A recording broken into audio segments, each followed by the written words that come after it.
Welcome back to on my YouTube channel. आज हम देखने वाले हैं एंटी एंजाइनल ड्रग। जी हाँ, एंटी एंजाइनल ड्रग आज हम देखेंगे जो है। इसके बाद जो ड्रग है मायोकार्डियल इन्फेक्शन और एंटी एंजाइनल एंजाइना की ड्रग हम इस वीडियो में देखने वाले हैं और उसका क्लासिफिकेशन देखेंगे और एंजाइना के बारे में थोड़ा सा पढ़ेंगे। इसके बाद हम मैकेनिज़्म देखेंगे, किसी एक ड्रग की जो है मैकेनिज़्म देखेंगे क्योंकि मैकेनिज़्म काफ़ी ज़्यादा इंपॉर्टेंट है। फिर फार्माकोलॉजिकल एक्शन देखेंगे, एडीआर देखेंगे। फिर यही चीज़ें हम इस वीडियो में देखने वाले हैं। मेन जो ज़रूरी बातें वो है एंटी एंजाइनल ड्रग की बातें हैं। डायरेक्ट करके पूछ लेता है क्लासिफिकेशन, एंटी एंजाइनल का बहुत इंपॉर्टेंट एंटी एंजाइनल ड्रग है।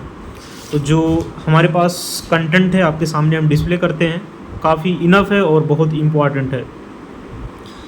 Angina and myocardial infection. Angina pectoris is symptom of ischemic heart disease. जो एंजाइना पेक्टोरिस है ये सिम्टम किसका है? इस्मिक हार्ट डिसीज़ का। ये चीज़ आप थोड़ा थ्योरी में थोड़ा सा ध्यान में रखेंगे। इसके बाद यहाँ पे आता है types of angina pectoris. Types of angina pectoris की बात करें तो स्टेबल एंजाइना होता है, नॉन स्टेबल या अनस्टेबल एंजाइना होता है। इसके बाद जो होता है प्रिंसमेंटल एंजाइना होता है। तो जो प्रिंसमेंटल एंजाइना होता है उसके अंदर क्या होता है कि जो कोरोनरी आर्टरी होती है वो स्पॉज बन जाता है। इस कारण जो होता है वो होता है वेरिएंट एंजाइना। इसका दूसरा नाम है वेरिएंट एंजाइना भी है। तो angina that occurs at rest and it is due to spasm of coronary artery. तो इसमें कोरोनरी आर्टरी में स्पाज्म हो जाता है, इसके कारण होता है। अनस्टेबल एंजाइना में क्या होता है कि जो हमारी आर्टरी होती है, जो उसमें क्या होता है कि जो एथेरोस्क्लेरोसिस के कारण जो है उसके प्लेग्स जो है वो ब्रेकडाउन होने लगते हैं, या प्लेग्स जो है वो बढ़ने लगते हैं, या वो रैप्चर हो जाते हैं जो है, जो प्लेग बनते हैं। तो उसके कारण जो एंजाइना डेवलप होता है उसको कहते हैं अनस्टेबल एंजाइना। तो इसमें होता क्या है? It is characterise by angina at rest और increase frequency and duration of anginal attack. In most cases it is commonly due to rupture of, यहाँ पे देखिए लिखा है rupture of an atheromatous plaque, platelets deposition in the coronary artery. या तो coronary artery में plate का जो है डिपोजिशन होने लगा, प्लेट्स का डिपोजिशन होने लगे, या तो रैप्चर हो जाए जो है, एंडिंग ऑफ प्रोग्रेसिव थ्रोम्बोसिस। तो ये जो है इसके कारण होता है। स्टेबल एंजाइना क्या होता है? Stable angina it is characterised by episodes of chest commonly associated with excretion. तो ये जो है ज़्यादातर जो है इंसर्शन से एसोसिएटेड है। तो स्टेबल एंजाइना, अनस्टेबल एंजाइना। इसके बाद हमने देखा वेरिएंट एंजाइना। इसके बाद हम देखने वाले हैं कि इसकी पैथोफिजियोलॉजी क्या है, ये किस कारण हो रहा है और क्या इसके जो है काज हैं। तो angina occurs due to imbalance in oxygen supply, imbalance in oxygen supply and oxygen demand by the myocardial या मायोकार्डियम टिश्यू। तो जब ऑक्सीजन सप्लाई घटेगी, क्यों ऑक्सीजन सप्लाई घट रही है हमारे मायोकार्डियम टिश्यू में? तो आप जानते हैं या तो एथेरोस्क्लेरोसिस हो गया, कोरोनरी आर्टरी में एथेरोस्क्लेरोसिस हो गया, या तो जो है वैसोस्पाज्म हो गया, या तो जो है थ्रोम्बोसिस हो गया, थ्रोम्बोसिस हो गया, या कोरोनरी आर्टरी में वैसोस्पाज्म हो गया, या तो जो है क्या हो गया एथेरोस्क्लेरोसिस हो गया। इसके कारण हो जाएगा ऑक्सीजन सप्लाई हमारे टिश्यू में भी घट जाएगी। तो ऑक्सीजन सप्लाई हमारे जो हमारा हार्ट है उस क्या होगा, हार्ट रेट बढ़ जाएगा। जब ऑक्सीजन टिश्यू में ऑक्सीजन सप्लाई घटेगी तो डिमांड बढ़ जाएगी, डिमांड बढ़ेगी तो हार्ट को ज़्यादा काम करना पड़ेगा। जब हार्ट ज़्यादा काम करेगा तो उसका रेट बढ़ जाएगा, जिसको हम हार्ट रेट कहते हैं। वेंट्रिकुलर हाइपरट्रॉफी हो जाएगी, वेंट्रिकुलर हाइपरट्रॉफी हो जाएगी यहाँ पे, मतलब वेंट्रिकुलर कंट्रैक्टिलिटी बढ़ जाएगी। इसके बाद वेंट्रिकुलर वॉल टेंशन भी बढ़ जाएगा, वॉल पे जो है टेंशन फोर्स ज़्यादा लगने लगेगा। ट्रीटमेंट इसका क्या है? ट्रीटमेंट की हम बातें कर लेते हैं। ट्रीटमेंट क्या है जो है, तो ट्रीटमेंट की बातें बहुत ज़्यादा ज़रूरी हैं क्योंकि ट्रीटमेंट ही के लिए हम पढ़ रहे हैं जो है। Treatment is aim at maintain the balance of O2 supply and demand. तो ट्रीटमेंट इसका ये कि O2 सप्लाई को बैलेंस किया जाए और ऑक्सीजन को कैसे जो है बेहाल किया जाए और टिश्यू में ऑक्सीजन की सप्लाई पहुँचे और हार्ट प्रॉपर सही से फंक्शन करे। O2 supply and O2 supply बढ़ेगी और O2 डिमांड जो है यहाँ पे घट रही है। तो यहाँ पे फर्स्ट पॉइंट क्या है, रिस्टोर दी कोरोनरी ब्लड फ्लो, जो हमारा कोरोनरी ब्लड फ्लो है उसको रिस्टोर करना फिर से जो है। PCI including the stenting, coronary artery bypass, या तो CABG कर देते हैं या तो जो है परक्यूटेनियस इंटरवेंशन कर देते हैं, या तो जो है CABG कर देते हैं। ये कोरोनरी आर्टरी बाईपास है, ये ग्राफ्टिंग है, ये आपने जो है पढ़ा होगा। इसके बाद क्या सेकंड क्या कर सकते हैं, relieve the vasospasm by the drug, या तो जो है CCB है कैल्शियम चैनल ब्लॉकर। CCB क्या है, CCB है calcium channel blocker, calcium CHANNEL channel blocker. तो CCB हो गया कैल्शियम चैनल ब्लॉकर। या तो आप कैल्शियम चैनल ब्लॉकर दे दीजिए या तो नाइट्रेट दे दीजिए। ज़्यादातर नाइट्रेट ही देते हैं, आपको पता होगा जो है नाइट्रेट, किसी को अगर पेन होने लगता हार्ट में तो तुरंत जो है ये चीज़ें आप दे देते हैं तो उनको जो है रिलीफ हो जाता है इंस्टेंट। या तो थर्ड नंबर पे है break the thrombi using the thrombolytic agents, streptokinase दे दीजिए या तो जो है यूरिकोकाइनेस दे दीजिए। इससे जो है थ्रोम्बोलिटिक जो हुआ है, थ्रोम्बोसिस जो हुआ है, थ्रोम्बाई जो बना है वो ब्रेक डाउन होने लगेगा। या तो आप कर सकते हैं जो है prevent the thrombus formation by using the antiplatelet drug. इससे जो है जो थ्रम्बस का फार्मेशन हो रहा है उसको आप बचा सकते हैं, प्रिवेंट कर सकते हैं। तो इससे जो है O2 सप्लाई जो है बढ़ा सकते हैं। O2 demand decrease by reducing the work on the heart, decrease the preloaded nitrate, ठीक है, इसको आप दे सकते हैं, नाइट्रेट्स दे सकते हैं। Decrease after loaded calcium channel blocker, इसके बाद potassium channel blocker, potassium channel opener, not blocker, यहाँ पे पोटेशियम चैनल ओपनर दे सकते हैं। इसके बाद जो है decrease heart rate by contractility, beta adrenergic blockers, इसको आप जो है दे सकते हैं। क्या करने के लिए, क्योंकि हार्ट का रेट जो है ये कम कर देते हैं। इसके बाद हम क्लासिफिकेशन पे आते हैं, क्योंकि क्लासिफिकेशन ही इम्पॉर्टेंट है।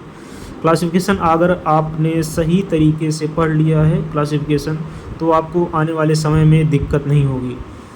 तो यहाँ पे कुछ चीज़ें आपको पता ही होंगी जो है।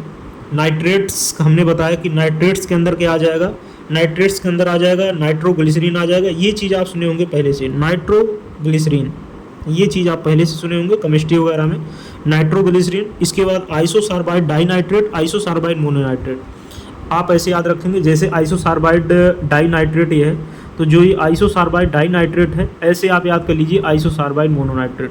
तो एक हो गया आइसोसार्बाइड डाइनाइट्रेट, एक हो गया जो है आइसोसार्बाइड मोनोनाइट्रेट। बस आपको 3 ड्रग कम से कम याद होनी चाहिए, नाइट्रेट्स के अंदर 3 ड्रग याद होनी चाहिए मिनिमम जो है। एक ड्रग ये हो गई, दूसरी ड्रग ये हो गई, तीसरी ड्रग ये हो गई आइसोसार्बाइड डाइनाइट्रेट, आइसोसार्बाइड मोनोनाइट्रेट, इसके बाद नाइट्रोग्लिसरीन। ये हो गया नाइट्रेट्स का क्लासिफिकेशन।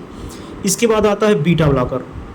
बीटा ब्लॉकर तो आपने देखा ही होगा, बीटा ब्लॉकर ऑलरेडी हमने बता दिया है, जिसमें ओल आ जाए वो बीटा ब्लॉकर, प्रोपेनोल, मेटाप्रोलोल, एडिनोलोल, टिमोलोल, इसके बाद बिसोप्रोलोल, ये जो है आ जाएगा वो आ जाएगा बीटा ब्लॉकर में। तो बीटा ब्लॉकर आपने याद कर लिया तो यहाँ याद करने की कोई ज़रूरत नहीं है, बस यहाँ पे सिर्फ लिखना है। इसके बाद आता है CCB। CC बोले तो कैल्शियम चैनल ब्लॉकर, CC बोले तो कैल्शियम चैनल ब्लॉकर जो है कैल्शियम चैनल ब्लॉकर। तो कैल्शियम चैनल ब्लॉकर्स के अंदर जो ड्रग आती हैं वो आती है व्रप्पा आती है, VERAPAMI, व्रप्पा आती है, बेल्टा जेम आता है, इसके बाद फिलोडिमाइन आता है। एक चीज़ आप याद रखिए कैल्शियम चैनल ब्लॉकर में, कैल्शियम चैनल ब्लॉकर में आएगा जो है डिपाइन करके आएगा, DIPINE, ये आएगा कैल्शियम चैनल ब्लॉकर का सफिक्स हो जाएगा। इस प्रकार आप जो है कैल्शियम चैनल ब्लॉकर याद कर सकते हैं डिपाइन, जैसे निफिडिपाइन, फिलोडिपाइन, एम्लोडिपाइन, सिल्निडिपाइन, ये करके आप जो है यहाँ पे आप देखेंगे नाइट्रेन डिपाइन, इसके बाद नीमोडिपाइन, इसके बाद लैक्टिडिपाइन, लैसिडिडिपाइन, इसके बाद लेक्रेनाइड डिपाइन। तो ये जो है लेक्रेनाइड डिपाइन, इस प्रकार आप डिपाइन करके कैल्शियम चैनल ब्लॉकर याद कर लेंगे। कैल्शियम चैनल ब्लॉकर बहुत इंपॉर्टेंट है, इसको याद कर लीजिए। आने वाले जब ये एंटी एंजाइनल है तो एंटी हाइपरटेंसिव होगी तो ये कैल्शियम चैनल ब्लॉकर आगे भी ड्रग्स यूज होंगी। तो कैल्शियम चैनल ब्लॉकर की ज़रूर ड्रग याद करेंगे, डिपिन करके जो है DIPINE, जो इसका सफिक्स है वो डिपिन करके है। तो डिपिन करके आप जो है इसका सफिक्स ज़रूर याद कर लीजिए, कैल्शियम चैनल ब्लॉकर बहुत ही ज़्यादा इम्पॉर्टेंट ड्रग है। बीटा ब्लॉकर में आ जाएगा, लोल लोल करके बीटा ब्लॉकर में आ जाएगा। नाइट्रेट में आपको पता आइसोसार्बाइड नाइट्रेट, आइसोसार्बाइड मोनो आ जाएगा, आइसोसार्बाइड का डाई आ जाएगा। इसके बाद नाइट्रोग्लिसरीन, आपको ये बचपन से चीज़ें पता होंगी। ये हो गया, 3 क्लासिफिकेशन खत्म हो गया।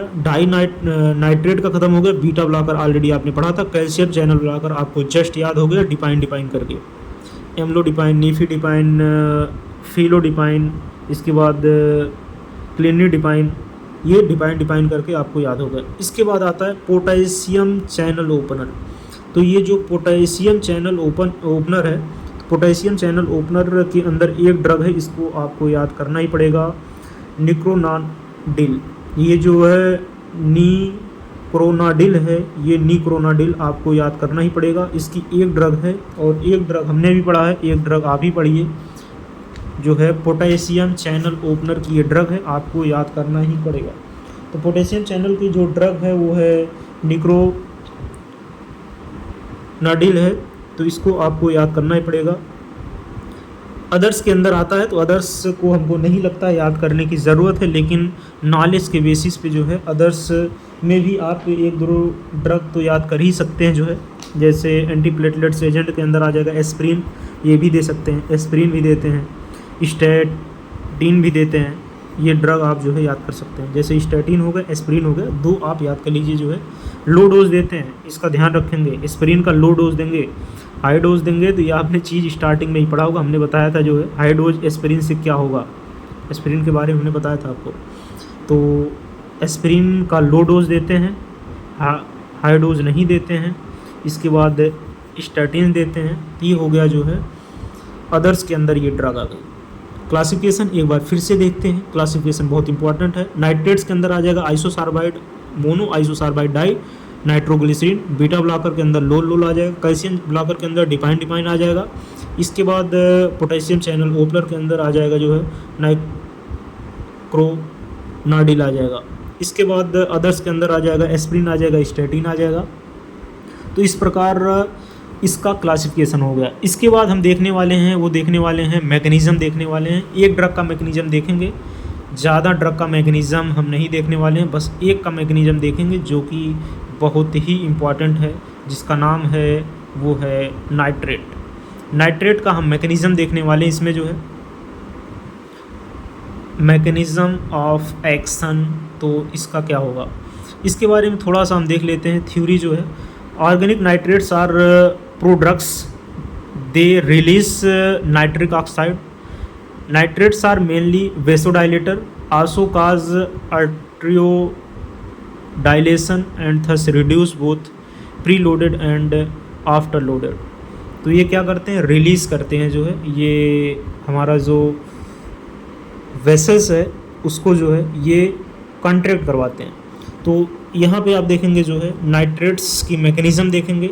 नाइट्रेट्स करता क्या है, जो ये रिलीज नाइट्रिक एसिड करवाता है। नाइट्रेट जो है नाइट्रिक एसिड रिलीज करता है, denitration in the smooth muscle. तो ये जो है denitrated in the smooth muscle, stimulate guanyl cyclase. तो ये जो है ग्यूनाइल साइलेस, ये पता नहीं क्या है, हमने भी ऐसे ही याद करा था। इंक्रीज द CMP, जो हमारा CMP ये पाथवे इसको इंक्रीज कर देता है। इसके बाद क्या करता है,